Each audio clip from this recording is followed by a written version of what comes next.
పశువులను కొన్నట్లు ఎమ్మెల్యేలను కొనాలని బీఆర్ఎస్ ప్రయత్నిస్తుందని అన్నారు మంత్రి పొంగులేటి శ్రీనివాసరెడ్డి. కేసీఆర్ ఆలోచననే దుబ్బాక ఎమ్మెల్యే కొత్త ప్రభాకర్ రెడ్డి చెప్పారని విమర్శించారు. ఇందిరమ్మ రాజ్యాన్ని కూల్చాలని పగటి కలలు కంటున్నారని మండిపడ్డారు. హైదరాబాద్ నోవాటెల్లో జరిగిన సిఎల్పి భేటీలో పాల్గొన్నారు. కాంగ్రెస్ సర్కార్కు ప్రజా మద్దతు ఉందని అన్నారు పొంగులేటి శ్రీనివాసరెడ్డి. ఆనాడు 10 సంవత్సరాలు పరిపాలించిన పార్టీ నాయకులు తహతాలాడుతున్నారు. అనేక సందర్భాల్లో గౌరవ ముఖ్యమంత్రి గారు, సహచర మంత్రులు, మిగతా మిత్రులంతా కూడా అనేక సందర్భాల్లో మేము స్పందించాం. ఇక్కడ ప్రత్యేకత ఏంటంటే రాష్ట్ర ప్రజలందరూ గమనించాల్సిన విషయం ఒకటి ఉంది. చాలా స్పష్టంగా చెప్పారు కొత్త ప్రభాకర్ రెడ్డి గారు. ఏదో మీడియాలో ఉదయం చూశాను, చాలా స్పష్టంగా చెప్పారు. ఏదైతే మొదటి నుంచి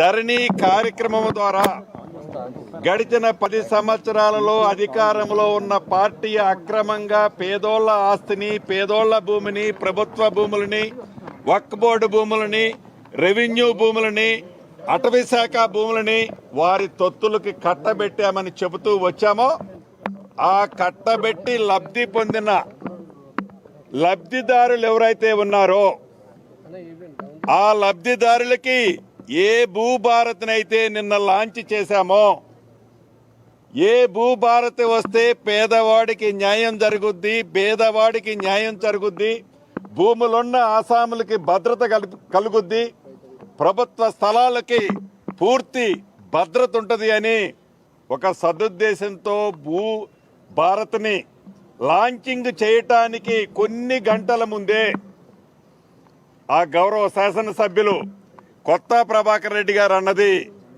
వారి గుండెల్లో రైలు ఎలా పరిగెడుతుందో, వారి ఆందోళన ఏంటో ఈ భూభారత్ వచ్చిన తర్వాత చాలా స్పష్టంగా అర్థమవుతుంది.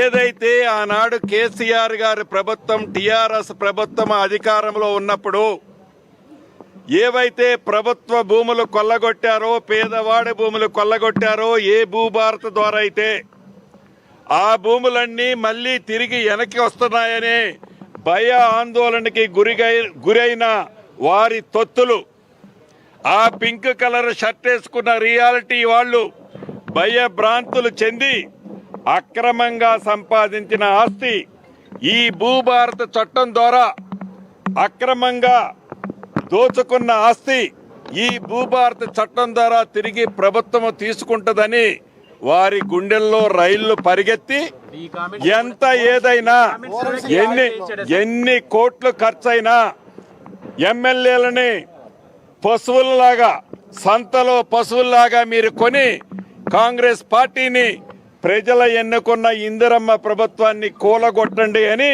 కేసీఆర్ గారి సూచనల మేరకే